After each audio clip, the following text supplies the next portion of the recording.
local stories. I'm Michael Miller, bringing people together and sharing the voices, events, and connections that shape our community.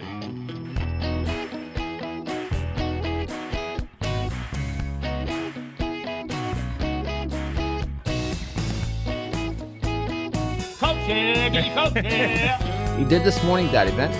Tell everybody about it. What's next? What do we have to do? Thank you for joining us. Today is going to be pretty interesting because we are with Josie Novo, and you are the legislative chair for the Miami-Dade County Commission for Women. Long sort of title. Yes. Okay. All right. Now, we know you just got into law school, right? Congratulations on doing that. All right. I just heard your remarkable journey from high school to law school. So when did you graduate high school? So I graduated high school in 2022. Right. I then began my bachelor's of business administration at FIU, and I finished that in 2 years. I graduated in December of 2024.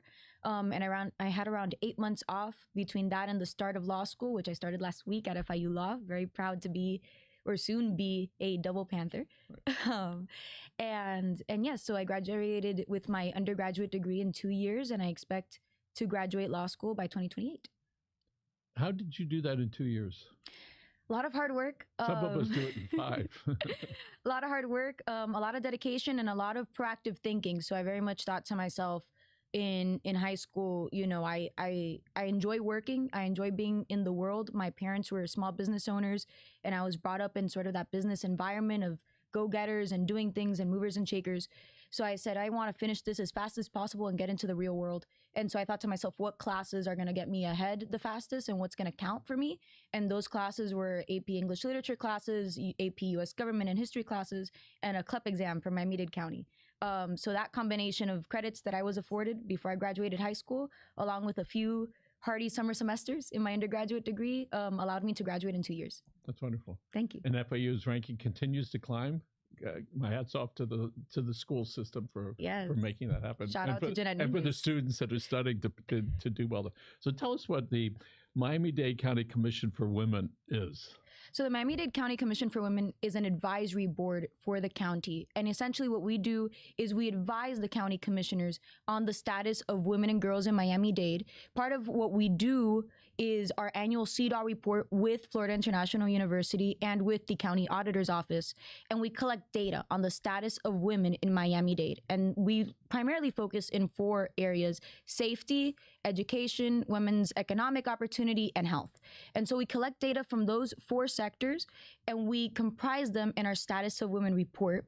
Based on those numbers, every year, our legislative committee, which I head, develops recommendations to then present to the commissioners. Usually we present them in the spring. And based on that, the commissioners take actual legislative action. And so in that way, we're able to shape and mold policy regarding women, girls, families in Miami-Dade County and make an actual impact. Where do you get the scientific evidence so you can make a presentation to the commission? Where does that come from? So it comes from a variety of resources. As I mentioned, the commission auditor's office is central in this collection of data. They look at things like the census. They look at things like databases on human trafficking and other such areas. And then, of course, we work with Dr. Elcheva over at FIU to collect data on women's economic opportunity specifically is her main focus. And so we combine all of that together. So it's a very large collaborative effort between ourselves, the auditor's office, and FIU. And we are able to source this from certified databases and government reports and such. So, Josie, how do we know as consumers of that information that represents all the women or geographically throughout all of Miami-Dade County? So when you look at the census, it breaks down by geographic area. In fact, you can pull up the census report right now on your own, and you can find by geographic area the information that the U.S. government collects every 10 years when they complete the census. Miami-Dade County keeps an active record and tally throughout several polls and surveys that they do and active lists of residents. And so throughout this continuous data collection and combination of sources, we're able to robustly determine that these are women that live in Miami-Dade County, these are girls. And many of our numbers even take a look at county employees themselves, which of course the county has that information. And so we simply need to look at our own records, which things like county employee salaries, positions, all of that sort of thing is public record. You could look it up yourself. And it's just an amalgamation of all of those things and being precise and organized about the data. how do we make sure that it is diverse and the people in Florida City and Homestead are represented as well as the people, as well as the women in Aventura? Well, certainly when we look at this data collection, that's why we have so many sources. We want to be broad. And that's why in our recommendations, we include feedback from community stakeholders. So we will meet with groups like the Women's Fund, like community advocacy groups down south. Several of them have to do with women's safety and human trafficking, particularly in those areas like Florida City, because it is a hot button issue for them. And so part of that is making sure that we connect with those primary groups. And then another part of that is our on-the-road series of meetings. So currently the Miami-Dade County Commission for Women, we've been rotating districts as we hold our meetings. And our meetings are public. So you could come to them, your producers, those watching at home, anyone who wants to come to a Miami-Dade County Commission for Women meeting can. They can express their thoughts, their concerns. And by moving from district to district, we come to the residents, and residents are able to come to us. In particular, our second most recent on-the-road meeting in Miami Lakes was very well attended, and I believe we had around 20 to 30 guests at that meeting. We've also had some in Ball Harbor and a myriad of other areas, and so it's making sure that we come to them and we make ourselves an open resource and that we connect with the groups that know those areas and communities best. When the pandemic was here, CHI got their vans and their buses, and they went into the areas that either the men, the women, the kids could not make it to a clinic, or they were afraid, or didn't have transportation. When I saw what they were doing, part of the county funding in there, when I saw what they were doing, that really inspired me to, as you were doing, you went to where the people were and are, so you can figure out what's really going on. So you get all this information and you put it in some sort of format, and then you give it to the county commission. All this is public. Yes. What does the commission do with it? So the county commissioners, they can take our recommendations and they could adapt it to their own format, right? So essentially these are suggestions. These are formal recommendations that we make based on data and based on ideas that we've received from the community stakeholders that I mentioned, from residents, from being exposed to the different walks of life. We have 24 members on our board. There's 2 representatives per county commission district. And so we have women that live all across Miami-Dade represented on our board, voicing their opinions, giving their ideas. And so in that way, there's representations from all the districts as well. And so when we present these recommendations to commissioners, we make sure to cater the information to them in such a way that it is substantive, it's impactful, it makes them want to take action, and most importantly, that they are open to these ideas. And so our most recent presentation was met with quite a bit of success. And a lot of people have the idea that women's advocacy has to be partisan. But in fact, we've been met with bipartisan support, and the Commission for Women is apolitical. Our job is to help women and girls and families. And so that has nothing to do with right or left. It's a matter of safety, of health, of education, of economic opportunity, all of the things that our nation stands for.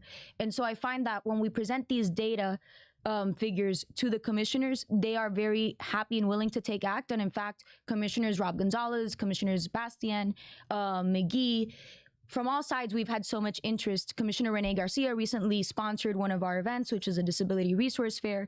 And so we're seeing that these numbers have universal appeal, and everyone has an interest in the success of women and girls, because women comprise a little over half our population. And so when women succeed, men also succeed. And so our families and our communities succeed. So when you come up with information that, 1 out of 4 young women have been sexually abused, and you bring that again so often, to the commission, what do you want to have happen with those young ladies? We want the commissioners, first of all, to take action, of course. We want them to see what's going on in their communities and to take note, right? Because unless these numbers are brought to them, then nothing can be done. But most of all, we want to make an impact in the lives of these women. We want to lower those numbers. We want to improve those high numbers of rape and human trafficking and sexual assault.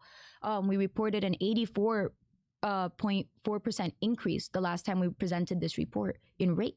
And so those are staggering figures that are cause for action. And what we would simply like to see is to see those numbers go down, see less women harmed, see less girls harmed, see that Miami-Dade County becomes a safer place for all of us. And let's talk about healthcare. for those people in our very diverse communities. It's obviously it's a financial issue. Plus, there's lots of people, especially single men, don't take as good care of themselves as if they were married. It's just a fact, right?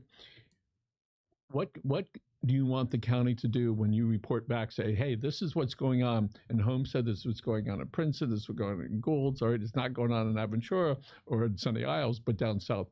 What can the commission do to help these young people? So there's a myriad of things. Overall, what you want from all of these recommendations is for your elected officials to see that and to take action and to be representatives of their area. That's why you have to live within your district, right? You understand best the needs of a community when you live there. The needs of District 9 might not be those of District 11 or 12. And so that's why you have these representatives, and they are uniquely able in their own way to represent their constituencies. And so we want them to be moved to take action and to tell us, okay, well, in my community in Kendall, we're seeing a lot of this.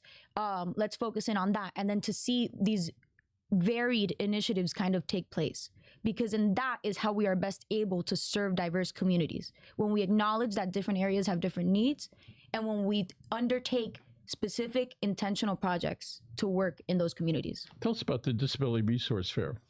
So that came about for a lot of reasons. I was mainly motivated because my brother's disabled. My brother has a condition called MECP2 duplication syndrome, and when we came out with our CDAR report, and I was first undertaking this presentation responsibility as legislative chair, we had so many concerning figures surrounding mothers. Our mothers need support, and that's a simple fact. And something that often gets overlooked is not just mothers, but mothers of disabled children and parents in general, mothers and fathers. They need support. The resources might be there, but they don't know how to connect to them. And sometimes they're just directly lacking. And so I said a lot of these resource fairs that you sometimes see don't cater to the everyday needs of these children. I live it every day. Things like special Pampers, right? For those kids that are too big for baby diapers, but too small for an adult diaper. And those are super hard to find. And yet you still have the need to keep your child hygienic and to change their pamper and to cater to those biological needs. A barber who has the patience to sit with your child and cut their hair when they might not understand that they need to stay still, or they can't communicate because they're nonverbal, that perhaps the hair that fell on their shoulder is bothering them and they might feel overstimulated, or whatever they might be feeling, or a dentist that understands the needs of your child and will sit through that treatment and will take special steps. For example, some children, like my brother, need to go under general anesthesia most of the time when just to do something like a simple cavity fill, right? And so you need people that are specially equipped for that, that have the heart, that have the patience. And so that was something that I proposed to the Commission for Women. And I said, we have this need, it's supported by data, and I have the lived experience of this. And do you ladies support me? And they were so kind as to lend me their support and to vote in favor of this initiative. And some of them even gave me organizations and stuff that they knew about, and we included those in the event. And so at the end of the day, we were able to get the participation of just over 40 organizations. We gave out free haircuts, over 500 diapers. We raffled off therapy sessions, legal consults, even an iPad. And we also had the support of the wonderful city of Hialeah, their mayor, Jacqueline Garcia-Rose, and their councilwoman, Monica Perez, whose son is also on the spectrum. And she was just enamored by this initiative, and she really helped me so much and brought so many more organizations to the table, and was a very passionate advocate for the idea that I had brought to her. And so this was wonderful. We saw around 200 families join us that day, and it was a wonderful impact. We also had the blessing of giving to 4 low-income families who had disabled children brand new wheelchairs and mobility equipment. And so these kids that needed wheelchairs were awarded with brand new ones, and that was thanks to the help of an organization called Chariots of Love. And we were just so fortunate to do that. And I would like to continue that pattern of intentional, powerful outreach on the commission. It must be very fulfilling for you. Yes, 100%. I mean, it's a labor of love. I did it, again, because of that learned experience with my brother, and seeing those families, seeing them get emotional, seeing them get the help they need. There's nothing like it. So depending on which figures you want to buy into, autism is either 1 out of 30 to 35. Recent figures I've seen is 1 out of 20. And if you counted other related disorders, it's 1 out of 7. what can your organization do to make the commission and others be acutely aware of what's going on with that? Well, first we need to talk about it, right? And so that was part of the idea with the disability for we bring this idea to the forefront of your mind and we discuss this issue. And second of all, when we begin to discuss, then we can talk about actual inclusion, right? And so something that we see a lot in schools is we talk about inclusion and stuff like that, but you don't have actual inclusion. A lot of the time, the special needs children are off to the side in a separate classroom. They're not included amongst their other peers who do not have special needs. Sometimes they even have separate lunchrooms and they can't eat together. And so you think, is this really inclusion? Is this really accommodation? Are we actually making space for these kids in our public and private schools? And that's something that I've noticed very much with my brother. And a lot of special needs children actually benefit from being around children who do not have special needs because they picked up on the behaviors of their peers who perhaps do not have those same struggles. And in turn, those children who do not have special needs learn from them. They become much more empathetic people. My little brother had a class that he basically grew up with, and those children were pretty much all children that did not have special needs. And you'll see that my brother would walk into class and they'd yell, "Juan!" and they'd give him hugs and kisses. And sometimes my brother has the tendency to rock back and forth like this. And they'll see that he does that because he is nonverbal and he can't express emotion. So sometimes he'll move his hands or he'll move. And that's how he kind of expresses himself for lack of being able to verbalize. And you'll see that they'll run their hand down his back and kind of calm him down. And you would never see that from a child that was not exposed to a person with special needs at an early age. So they benefit from becoming more empathetic and understanding and accepting humans. And the child conversely benefits from learning from behaviors that they otherwise would not have been picked up on if they had been secluded in another off to the side classroom where they didn't get lunch or something like that together with their other peers. Well, we have a learned experience here. A couple of years ago, a father came to me, my father, and said, "Listen, would you give my son an opportunity?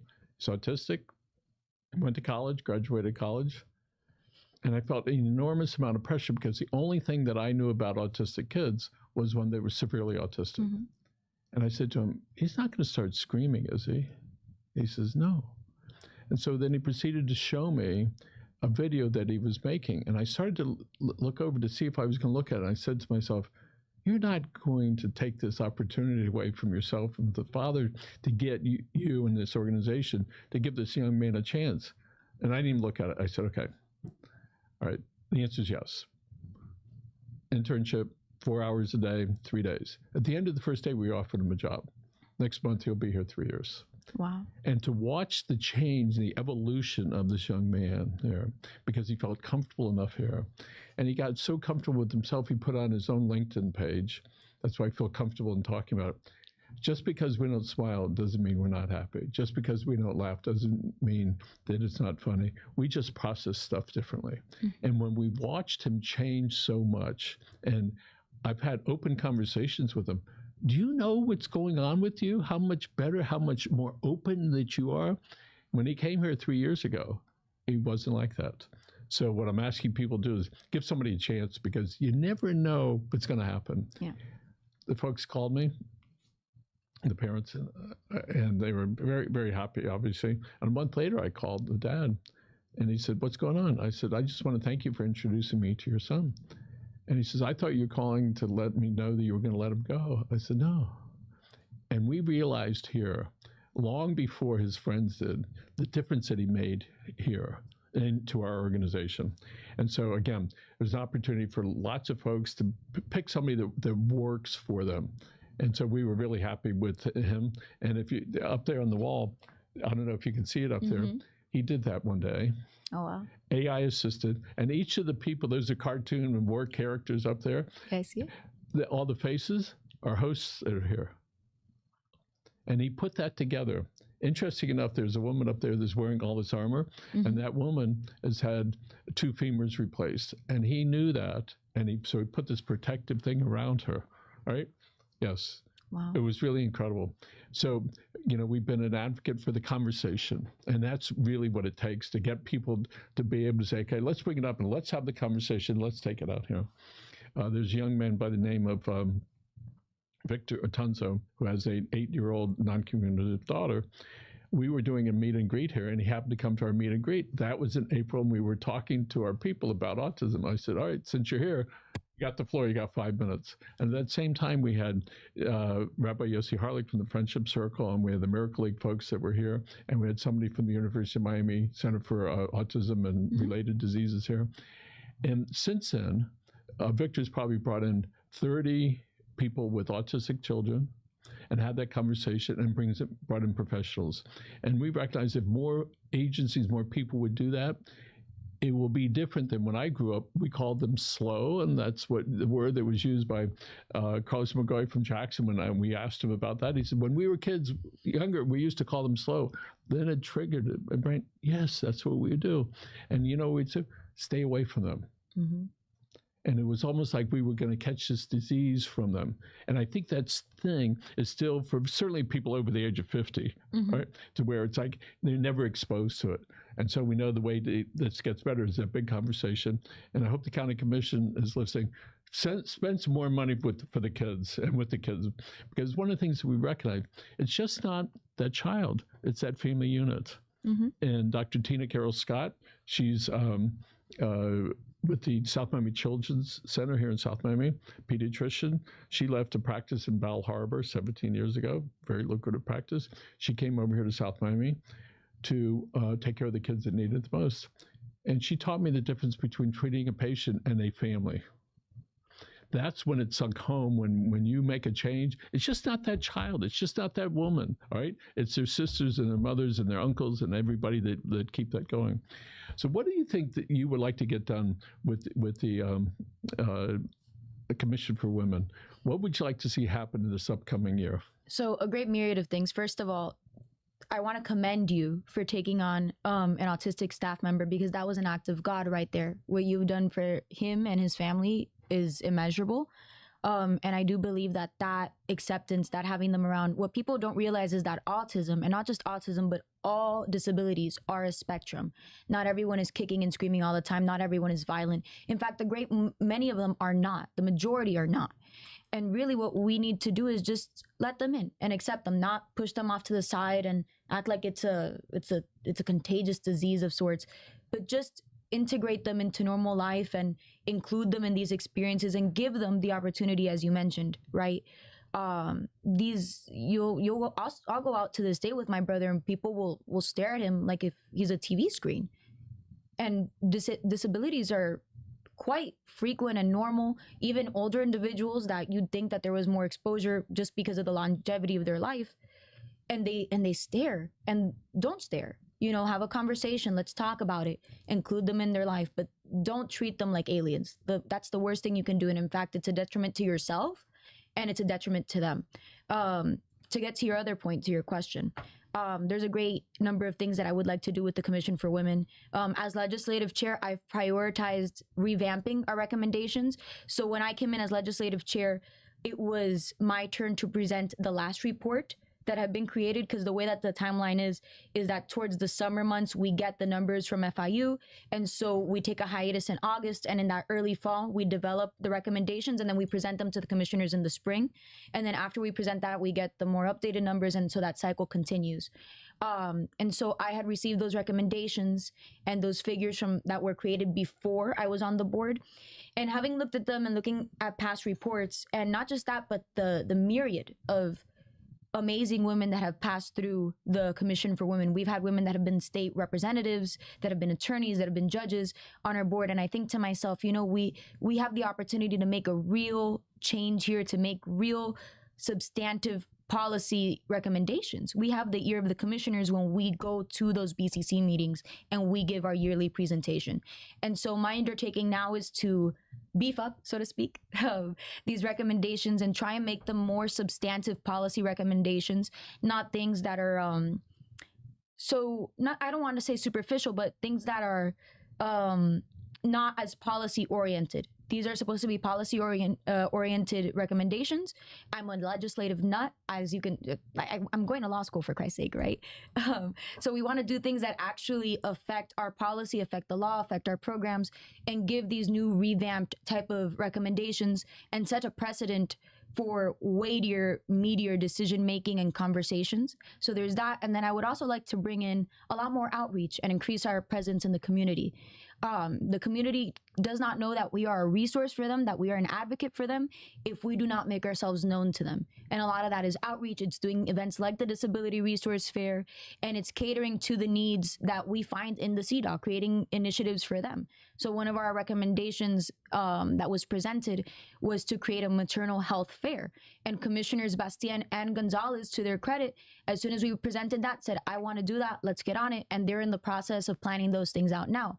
And so we see that we have their ear and that they care about this. And so we need to do that outreach. We need to get out in the community in that way. And we need to make sure that our recommendations are solid for the future. There's a whole group of people, probably under the age of 40, that don't understand that women have been oppressed and suppressed forever. And it certainly is getting better today. Something that's sort of related, in the middle 80s, I was in a Rotary Club, and they wanted me to be the secretary and take notes. And I didn't want to take notes because that's what I was doing every day. So I brought somebody that worked here, happened to be a woman. And then after a month, I recommended for membership. A week goes by, 2 weeks goes by, 3 weeks goes by, 4 weeks go by, I don't hear anything. 6 weeks, 8 weeks, 10 weeks. So I wind up at a board meeting. I said, what is going on? Well, Michael, when they let a woman into the Rotary in Kendall as a treasurer, now they don't have any money. I said, what you're doing is wrong and it's illegal. And they said that about Jews and blacks, you better stop. And I didn't do it because it was a woman. All right, I did it because I didn't want to be the secretary. But there's a time that we each have to stand up and make that point, because if we don't, all right, that your daughter one day is going to have to be faced with that. Mm-hmm. Right. So my hat's off to you. Thank you, sir. And to your colleagues there, and to all the people that preceded you. All right. And so we wish you lots of good luck. And I would like you to come back, and I would like you to be a host and bring people, 1 or 2 people that are important to you. Thank you, sir. Right. I would love that. You don't have to say sir. Well, just a matter of respect. All right. Thank you so much. Thank you so much, and congratulations. Thank you for having me. And we're going to look right in that camera there. And what I want you to do, Josie, I want you to thank somebody that has helped you. Thank you very much to my amazing mom, Stephanie Amenedu, who inspires me, pushes me, and gives me the best advice that anyone could ever give every single day. Te quiero mucho, mami. And folks, there's a Disney rule, and the Disney rule is this: when you hug somebody, don't stop until they do. Have a great day, and thank you for joining us.